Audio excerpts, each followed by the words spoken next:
Alors, vous allez dans un navigateur web. Moi, je vais dans Firefox. Vous avez Edge, certainement. Ça va, ça passe Edge. C'est pas comme l'autre navigateur, là, comment est-ce qu'il s'appelait encore? Explorer. Ça, c'était un peu la cata. La technologie était tellement différente des autres navigateurs, mais idéalement, c'est quand même Chrome qui est passe-partout, hein. Si on a s'il faut faire un choix sur un navigateur, c'est quand même Chrome en tant que graphiste. Quoi qu'il en soit,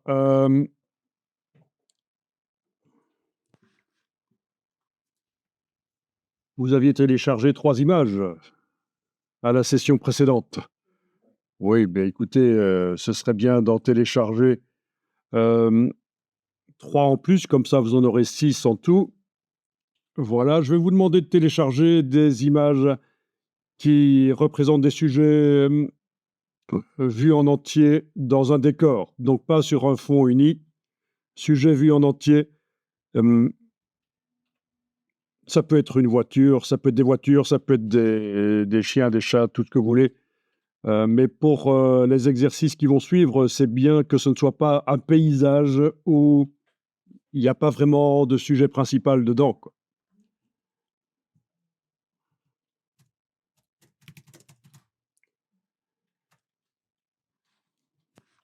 Donc je suis dans Bing puisque Google a eu un problème avec, une banque d'images, donc une entreprise spécialisée dans la vente d'images de photographes pour les publicités. C'est ce qu'on appelle une banque d'images. Une banque d'images qui s'appelle, Getty Images. Voilà, je vous montre Getty Images.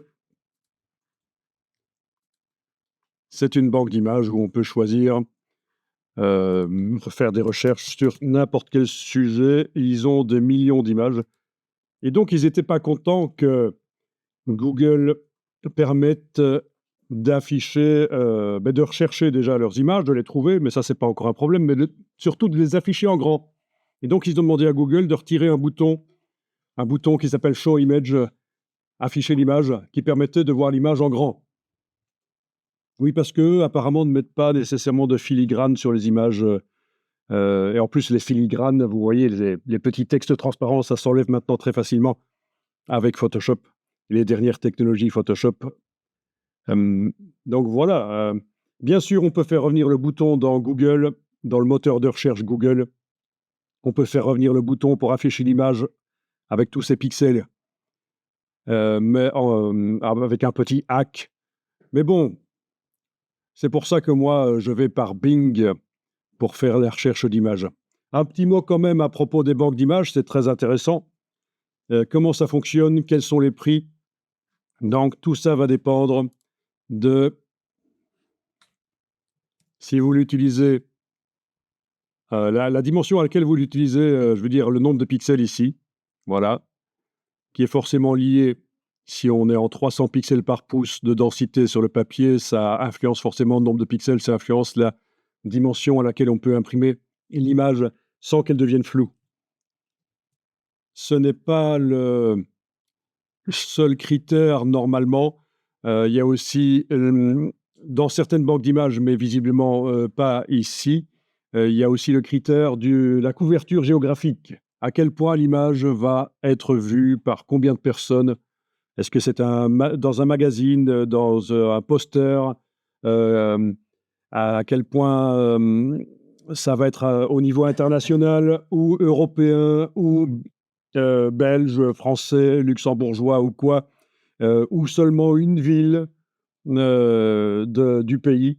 Vous voyez? Parce que forcément, plus une image est diffusée, plus elle est connue pour et associée au produit, qu'elle a servi à vendre, produit, service, culture, peu importe, mais c'est l'idée. Donc c'est pour ça que quand on se demande: «Mais combien ça coûte, une image?» Dans une banque d'images, mais il y a différents prix, en fait. Alors vous avez aussi Adobe Stock qui vient avec la Creative, Suite. Vous avez droit à télécharger un certain nombre d'images, chaque mois, un certain nombre de documents. Il y en a qui sont accessibles gratuitement en permanence aussi. Donc voilà, ce n'est qu'une des dizaines de banques d'images qui existent. Donc vous voyez, parmi les choses qu'on peut rechercher, il y a même l'audio, les vidéos, les images, ça, les templates, c'est les modèles, on va voir ça plus tard, des objets 3D, du gratuit, du premium. Donc ça veut dire pour ceux qui ont payé plus chez Adobe pour avoir accès à plus. Bon, voyons un peu. Images. Tant que j'y suis, je vais rechercher la même chose. Voilà. Donc certaines sont gratuites avec la version d'essai, et puis il y en a qui seront payantes. Dans les filtres ici sur le côté, vous avez des filtres. Il y a peut-être bien un bouton pour indiquer qu'on veut du gratuit uniquement. Mais bon,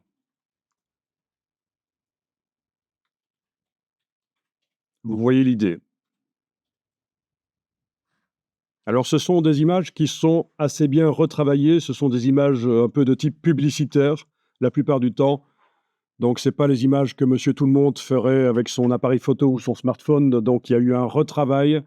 Alors chez Adobe Stock, il y a également des images générées par intelligence artificielle parce que, ça fait quand même 1 an qu'ils acceptent que des images par IA soient intégrées à, Adobe Stock, et donc la personne qui met l'image peut avoir des royalties, avoir, des bénéfices, chaque fois que quelqu'un utilise son image. Donc clairement, je pense que celle-ci, c'est soit une illustration, soit par intelligence artificielle, mais c'est pas une photo. C'est évident. Regarde, ici, pour répondre à ta question, IA générative, on peut exclure l'IA générative. Voilà.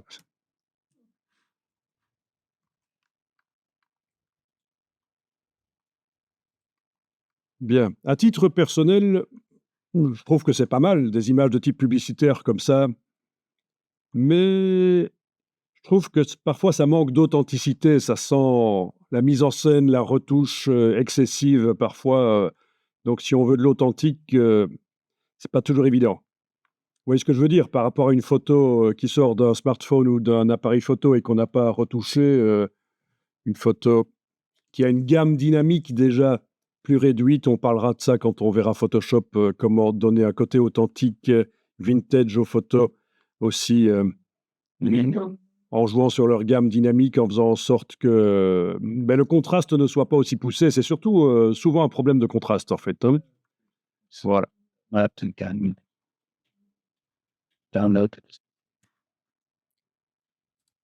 Et donc vous avez bien sûr la recherche sur Bing. Alors, juste pour vous montrer, je vais ici faire une recherche image. On va parler un peu des images qu'on a le droit d'utiliser ou pas le droit d'utiliser sur le web. Donc là, j'ai fait une recherche, sur et j'ai mal tapé d'ailleurs en plus, voilà, c'est ça que je voulais dire, voilà. Sur la tour Eiffel évidemment. Hem, donc en principe quand même, elle a été construite pour le centenaire de la Révolution, donc 1889, donc c'est quand même une vieille dame, donc on peut imaginer que le copyright chez Gustave Eiffel, voilà, ça va plus le faire. On est tranquille de ce côté-là. Donc je vais quand même, parce que c'est pas moi qui ai fait ces photos, je vais quand même aller filtrer pour voir les licences du domaine public. En principe, le domaine public, il y a pas de restriction. Voilà, des images du domaine public. Donc ceci, vous ne devez pas le faire, je vous montre. Pendant ce temps-là, vous pouvez télécharger des images avec des sujets, comme je vous ai dit, qui sont vus en entier, dans un décor, pas sur un fond uni. Donc le domaine public, c'est ce qu'il y a de moins restrictif. En principe, on peut utiliser les images, quel que soit l'usage, même pour un usage commercial.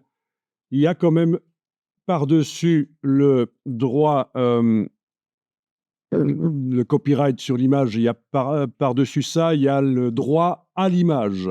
Et le droit à l'image, c'est le droit que les personnes ont de contrôler, leurs photos.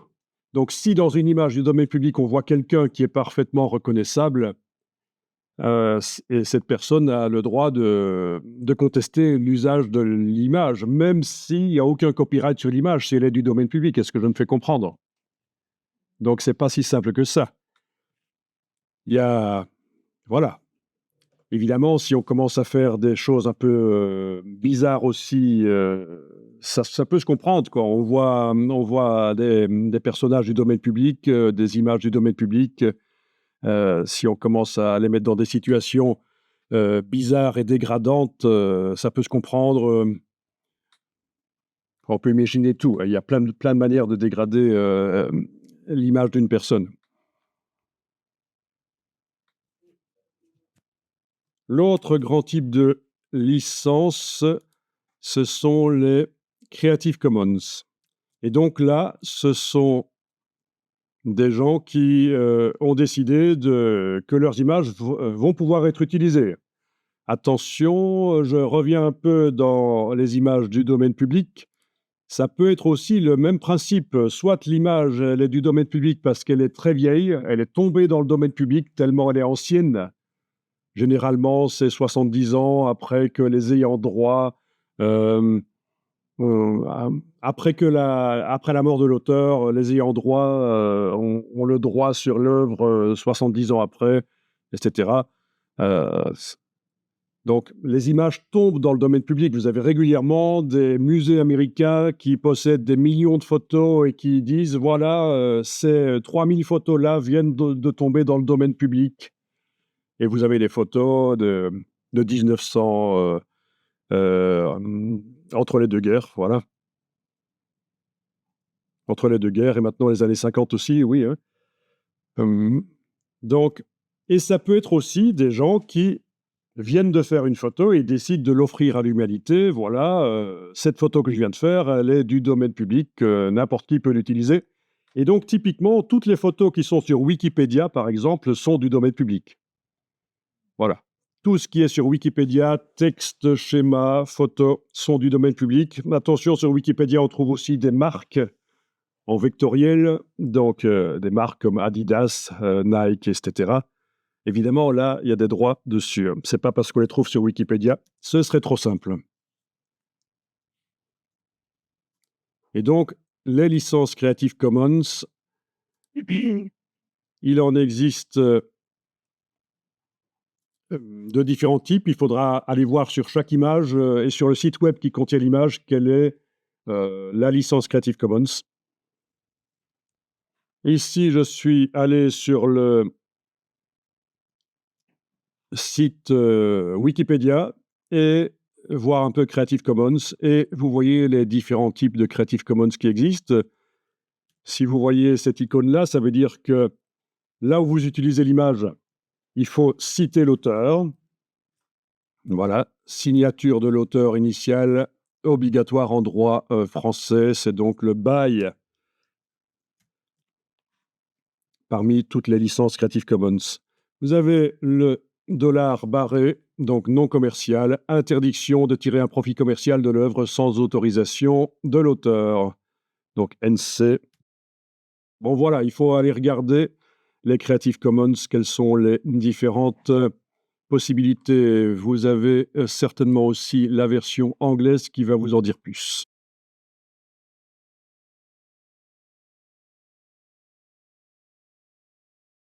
Oui, c'est un peu plus long.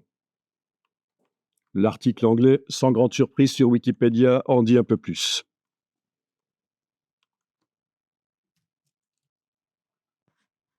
Mais bon, revenons à ceci. Imaginons même que ce soit moi qui ai fait ces photos. Imaginons que j'ai fait moi-même la photo, c'est pas difficile, Paris, c'est pas très loin. Est-ce que j'ai le droit, d'utiliser ces images dans mes posters, dans mes publications? C'est pour la tenue, c'est pas possible. C'est pas pour la téléphone. Donc je vous dis tout de suite, il y a un piège. La réponse est oui et non. Il faut juste trouver la différence, entre les images. La nuit, le jour, je crois la nuit. Exactement, les photographies de la tour Eiffel nocturne avec l'éclairage, c'est interdit, parce que l'éclairage, il est récent, il est sous copyright. Donc, avant d'utiliser quelque chose, renseignez-vous. Alors, en effet, tu as cité le cas de l'atomium. Voilà. Ah, il y a aussi des images de nuit de l'atomium, certainement. Ouais.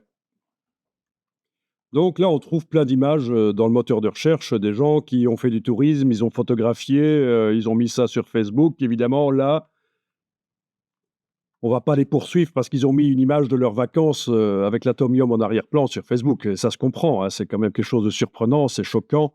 Une fois qu'ils se sont réveillés après s'être évanouis, ils ont certainement pris une photo qu'ils ont mise sur Facebook. Non, sérieusement, quand je montre ça à mes amis, c'est toujours le choc. Qu'est-ce que c'est que ce truc?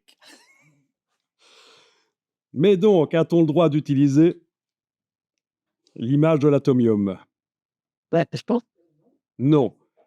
Il faut parce que c'est une ASBL qui gère, il faut l'autorisation de l'ASBL pour utiliser dans des travaux commerciaux ou pas d'ailleurs, mais en tout cas dans des travaux qu'on diffuse, il faut l'autorisation. Et donc ça, c'est valable aussi pour une bannière qu'on met sur le web. On parlait de Facebook, mais on parlait des utilisateurs qui mettent leurs images comme ça pour montrer où ils étaient. Mais si c'est un community manager qui commence à à faire des bannières avec l'Atomium, ça ne va pas. Et comment faire pour qu'on doit.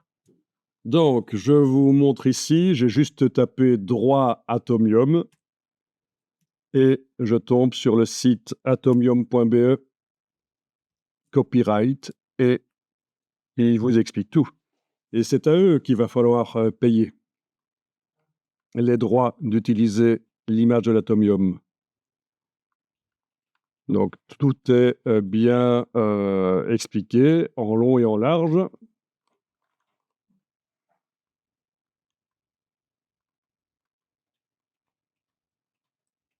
Donc, tout un chacun peut utiliser l'image de l'atomium moyennant une demande préalable d'autorisation à l'ASBL Atomium ou à la SOFAM.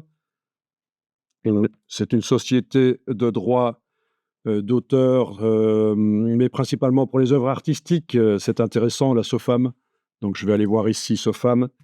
Et ils font des conférences gratuites régulièrement un peu partout en Belgique. Je vous conseille d'aller les voir. C'est très intéressant parce qu'ils ont plein d'exemples qu'ils ne peuvent pas montrer sur leur site web, mais qu'ils montrent dans les conférences, des exemples vraiment surprenants. Donc, même modifier une architecture d'un bâtiment relativement récent, hein, un bâtiment de moins de 50 ans, vous avez un architecte qui a travaillé dessus. C'est un ouvrage d'art, on ne parle pas d'un bungalow. Si vous décidez de modifier, par exemple, vous allez avoir des ennuis avec l'architecte. Vous allez outrage à l'œuvre de l'architecte. Oui, pour l'atomium, on va aller voir jusque quand il est sous droit d'image, droit d'auteur, les images de l'atomium, jusque quand elles ne sont plus sous copyright. Enfin, je veux dire, voilà. Enfin, c'est l'œuvre photographiée qui est sous copyright. Même chose à Bruxelles, les maisons Horta, vous n'avez pas le droit de les photographier, d'en faire ce que vous voulez, hein. C'est aussi une ASBL qui gère. Donc, SOFAM, vous irez voir, hein, c'est intéressant. Il y a droit d'auteur et avec quelques petites questions. Donc voilà, intéressant.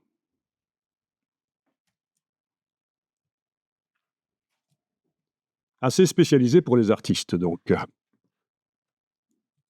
pour tout ce qui est œuvre visuelle. Vous avez d'autres sociétés, notamment la SCAM, que certains connaissent peut-être, qui est plus spécialisée pour les œuvres écrites. Sabam aussi. Musique. Oui, Sabam pour la musique, SACEM, etc. en France. Oui, oui, tout ça.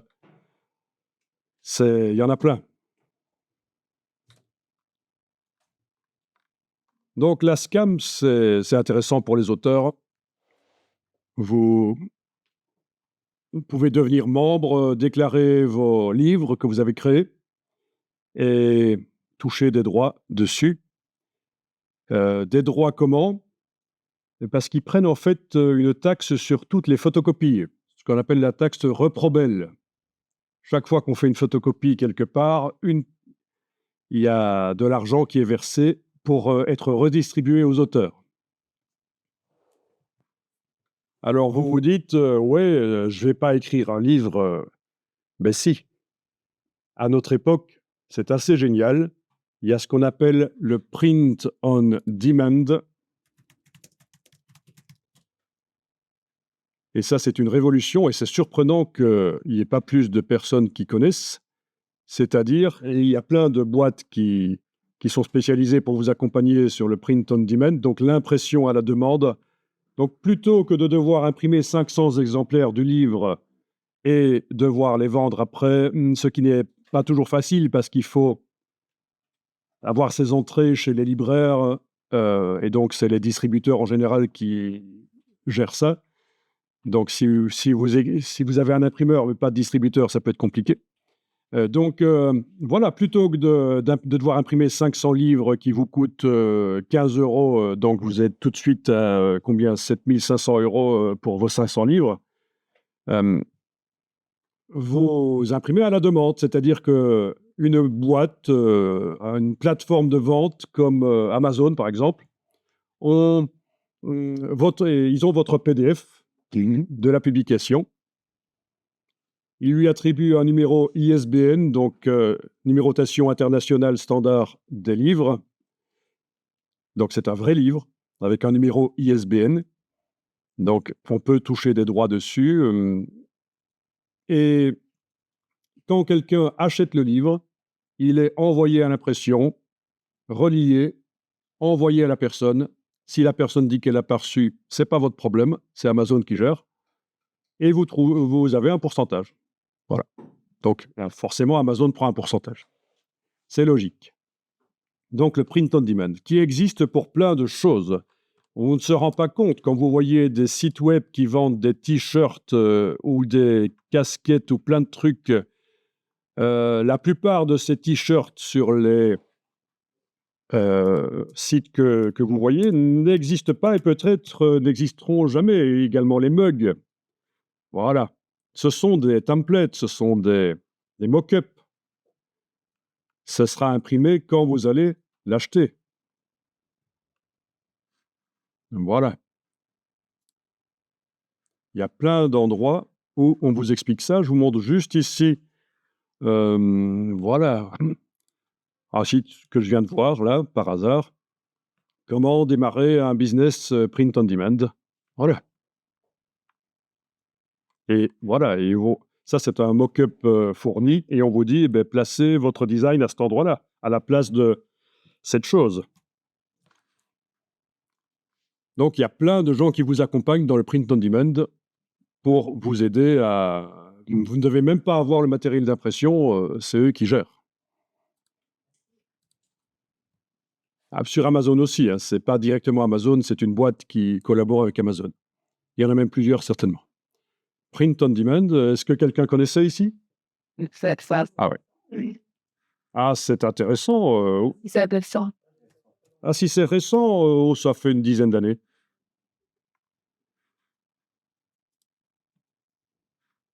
Oui, ça fait une dizaine d'années, ça s'est beaucoup développé avec le développement des imprimantes, jet d'encre, qui permettent d'imprimer sur des volumes, notamment. C'est des imprimantes spéciales bien sûr, sur des gourdes, sur des mugs. Le petit qui ça, qui gêne. Oui, il y a des imprimeurs, qui genre Print Online ou des choses comme ça, oui et Ouais, ah, des vrais magasins, d'accord.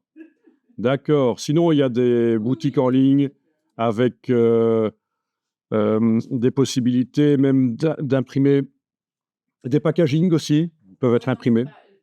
le problème avec ça, c'est qu'on ne sait pas toucher les trucs. Ah oui, on ne s'est pas touché avant. Comme c'est un tote bag ou un truc comme ça, ben voilà, il y a différentes aussi. On peut, commencer à demander un échantillon pour voir, hein. aussi. Voilà, c'est une possibilité. Et Printify, oui, oui, oui, ce genre de boutique-là. Oui, oui, oui, oui, oui, on peut intégrer leur code sur notre site WordPress pour faire, oui, du iframe, des choses comme ça pour intégrer les produits. Oui, oui, oui, tout à fait. Bon, ici, je suis tourné rapidement à un endroit où je poste des choses intéressantes. C'est sur la partie communauté d'une de mes chaînes YouTube. Parce que je voulais retrouver aussi quelque chose qui est similaire. C'est Etsy, que vous connaissez sans doute aussi. Et justement, c'est cette histoire de cette madame, lui, c'est le commentateur, hein, cette dame en pleurs. Euh, ça fait mal au cœur. En même temps, quand on écoute son histoire, elle a eu plusieurs avertissements parce que, évidemment, le problème sur Etsy et sur ce genre de site, c'est qu'on vend des t-shirts avec des logos, des illustrations qui ne sont pas à nous et qui sont sous copyright. Donc, elle a reçu plusieurs avertissements. Euh, Ça lui rapportait 6 000 $ mensuels de chiffre d'affaires. Elle a dû, voilà, sa chaîne, pas sa chaîne, son site Etsy a été fermé finalement. Elle a retiré les produits avec le graphisme qui était sous copyright, mais elle a continué à vendre des t-shirts sur lesquels il y avait, je pense, 4 ou 6 mots. Et c'est ce qui lui a posé un problème. Comme vous voyez, c'est ce que je mets ici dans mon petit commentaire, c'était des extraits de paroles de chansons de Taylor Swift. Ça n'a pas raté. Donc, il faut penser à tout, quoi. En fait, chaque fois que vous utilisez le travail de quelqu'un d'autre et que ça vous apporte vraiment beaucoup, ça apporte vraiment beaucoup à votre travail à vous, il faut se poser des questions, quoi. Bonne question, une citation qui a été dite il y a très longtemps. Eh bien, vous savez quoi? Il faut faire comme beaucoup, il faut faire appel à un service de conseil en droit d'auteur. Il y a des bureaux de droit d'auteur spécialisés pour l'image notamment, qui vont avoir la réponse, parce qu'eux sont vraiment spécialisés. Comme je vous disais, moi, c'est pas ma spécialité, hein. Il y a des formations pour ça, qui durent 1 jour, 2 jours. Donc, si Online Printers, par exemple, reçoit un logo sous copyright, quelle est la responsabilité? C'est la personne qui a envoyé le logo, c'est le commanditaire. Je pense pas que ce soit le prestataire qui va commencer à vérifier s'il y a des problèmes de copyright. Mmh, oui. Éventuellement, ils peuvent prévenir. Alors oui, en cas de question pour le droit d'auteur, vous avez, si vous êtes membre de la SOFAM, ça peut aider, hein. Alors SOFAM, où est-ce que j'avais mis SOFAM? Vous aviez vu, hein? Voilà. Évidemment, eux, ils ont des conseils et des avocats.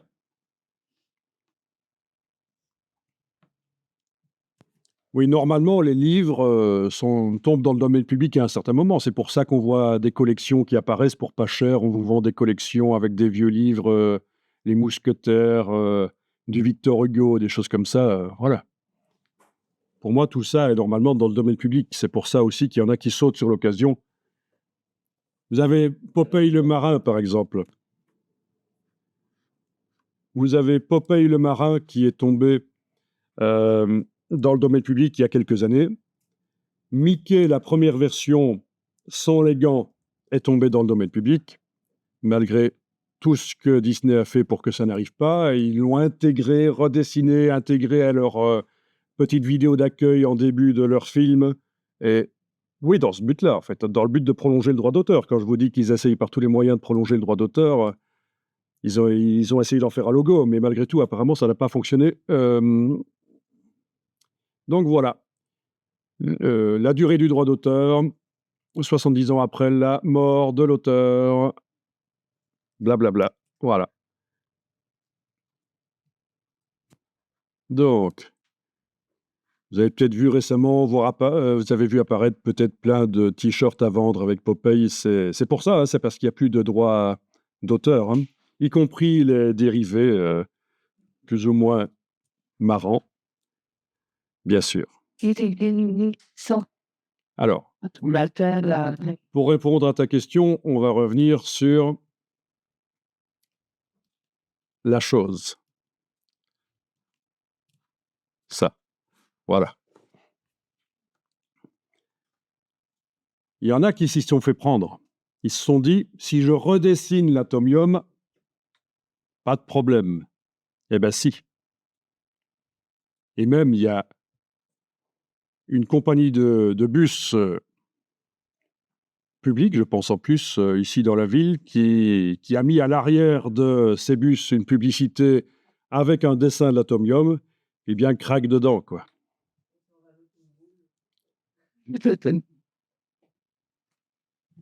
Voilà, il faut voir quelle est l'intention. Si vous rajoutez une boule, est-ce que l'intention, c'était de ressembler à l'atomium malgré tout? Voilà.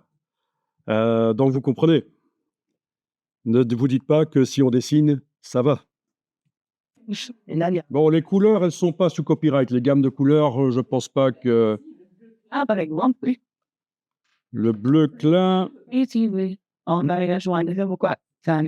Ah oui, c'est interdit de l'utiliser sans autorisation C'est tout de en aménagement d'intérieur, le bleu clin.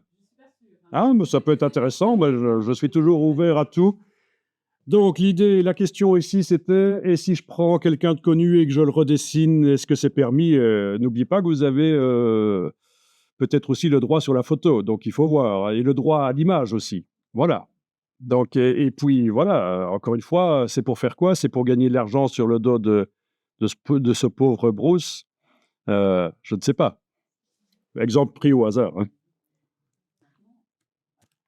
Oui, c'est complexe, d'autant plus qu'il y a des jurisprudences, parfois il faut trancher et puis ça fait jurisprudence, donc c'est très complexe. Moi, je ne suis pas du tout juriste, mais donc voilà. Alors, je reviens sur la scam, juste pour vous dire que quelque chose d'assez peu connu, les enseignants sont réputés être auteurs.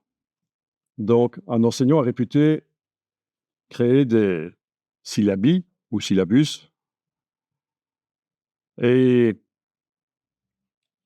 ce syllabus est photocopié et chaque fois qu'on fait une photocopie, il y a la taxe Reprobel, donc ça alimente la scam. Donc, tout enseignant peut également s'inscrire à la scam, c'est gratuit. L'inscription est gratuite, je pense, à moins que ça ait changé, mais à mon avis, c'est gratuit parce qu'il se rémunère sur les droits d'inscription sur les premières rétributions. Et soit l'enseignant fournit ses syllabus, soit il prend le forfait. D'expérience, et d'après ce que j'ai entendu, ça n'a pas d'intérêt de fournir ces syllabus. Le forfait est tout à fait valable. Alors, on parle d'une histoire de 90 € l'année. Donc, vous attendez pas, si vous êtes enseignant, si vous connaissez un enseignant, qui ne s'attende pas à devenir riche avec ça. Mais enfin, ça fait quand même 900 € par décennie, ça fait quand même sur une carrière d'enseignant 3 600 € en droit d'auteur, très peu taxé, donc ça, juste pour être allé une fois s'inscrire, quoi. Après, il n'y a même plus besoin d'y aller ou de faire quoi que ce soit. Et comment est-ce qu'il Alors, le forfait, on suppose que l'enseignant produit des écrits et utilise des photocopies, tout simplement. Il n'y a pas de vérification.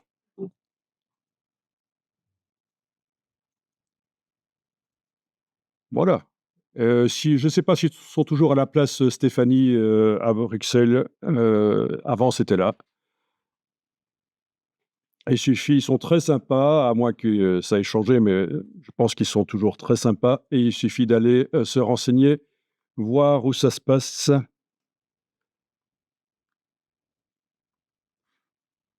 Voilà, c'est ça. Le coût de l'adhésion, 7,62 € qui seront déduits de votre premier versement des droits, c'est ce que je disais.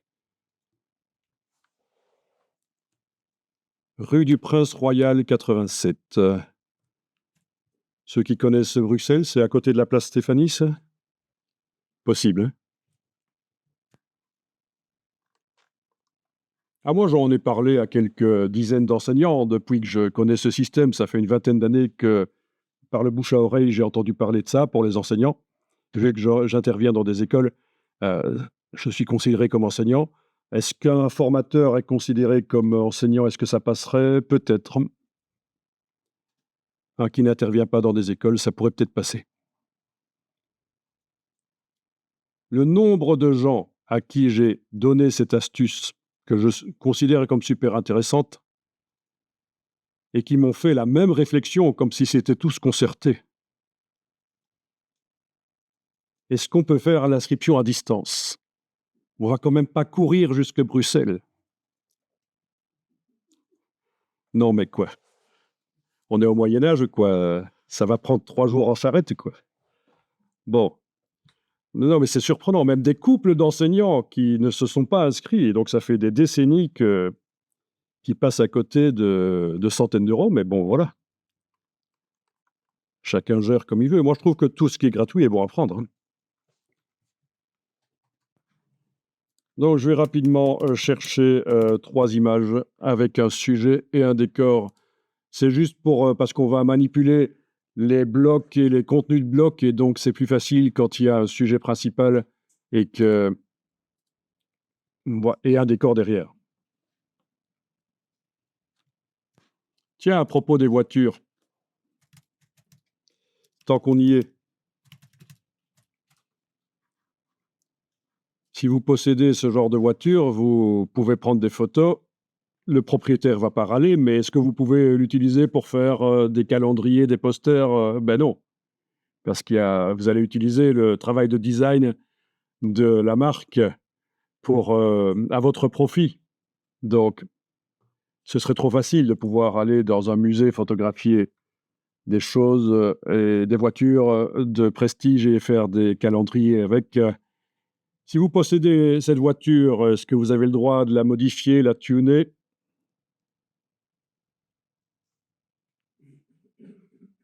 Changer la peinture? Non. Il y a la notion d'outrage à la marque, c'est interdit. Il y en a qui ont essayé, il y a des vedettes qui ont ce genre de voiture, qui ont essayé de la modifier, de la tuner, c'est interdit. Autre marque, parce que tu Les autres marques, pour moi, je crois que Peugeot va pas râler parce qu'on fait quelque chose, hein, sur ces voitures. OK. Celle-là, c'est le concurrent, vous connaissez, Lamborghini. Et on a le droit de modifier, de tuner? Non. Si, ils s'en foutent. Ben oui.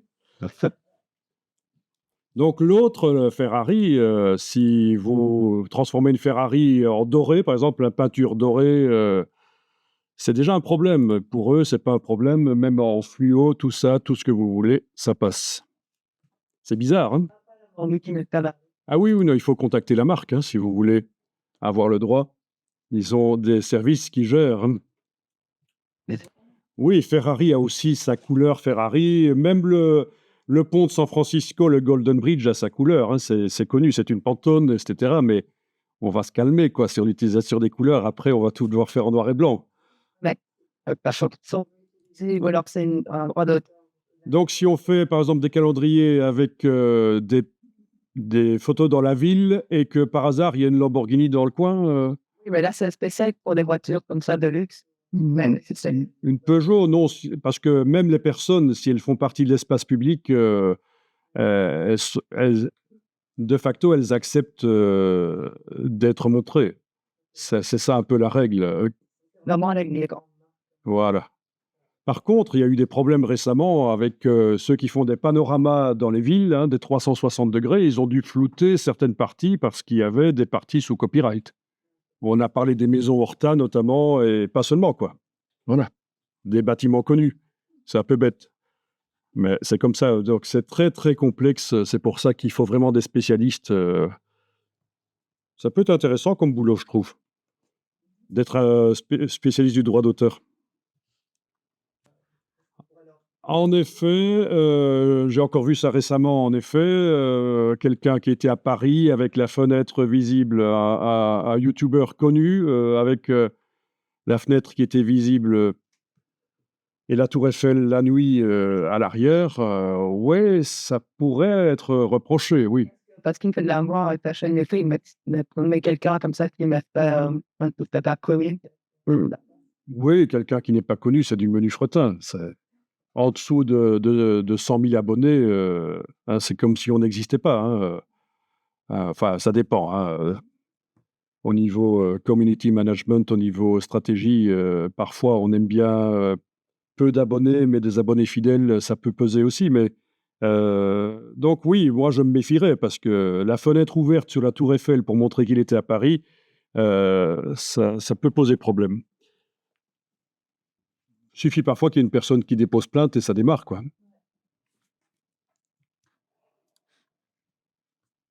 Allez, je vais terminer avec Lamborghini, avec ceci. On va déborder un peu sur la formation Illustrator avec les logos. Voilà. Vous connaissez le logo qu'on voit ici. La, comment dire, l'écriture manuscrite. Il y a peu de gens qui savent pourquoi il y a une écriture manuscrite comme ça, comme si c'était pas au pinceau. C'est comme si c'était pas au pinceau, ça. Bon, ben, je vous donne l'explication. Avant de faire des voitures, il faisait du matériel agricole, Lamborghini. Il est juste venu à faire des voitures parce qu'il avait une Ferrari qui marchait pas et ça le faisait râler. Et il n'avait pas de bonne réponse de la part de Ferrari quand il venait parler de ses problèmes. Donc c'est une vengeance. Et il y a une tradition sur le matériel agricole, c'est d'écrire au pinceau le nom de la ferme sur les chariots, sur le matériel. Ça se perd un peu, mais moi j'ai connu ça dans les années 70 encore, quand j'étais petit. On voyait encore des chariots avec des écritures comme ça, au pinceau, plat. Et donc c'est l'explication pourquoi cette écriture comme ça. C'est surprenant. Sur le logo, c'est une offre. Oui, oui, et puis il y en a encore une autre. Il y en a une autre, il y a encore une autre version du logo dans les années 80, mais qui n'existe plus. Et oui, oui. Du coup, le taureau, ça peut. Le taureau fait référence à la ferme. Et la plupart des modèles de cette marque, les modèles de voitures, portent soit des noms de races de taureaux ou de taureaux célèbres qui se sont illustrés dans des corridas, etc. La plupart des modèles, hein, je n'ai pas dit tous. Hein. Voilà, donc oui, c'est surprenant.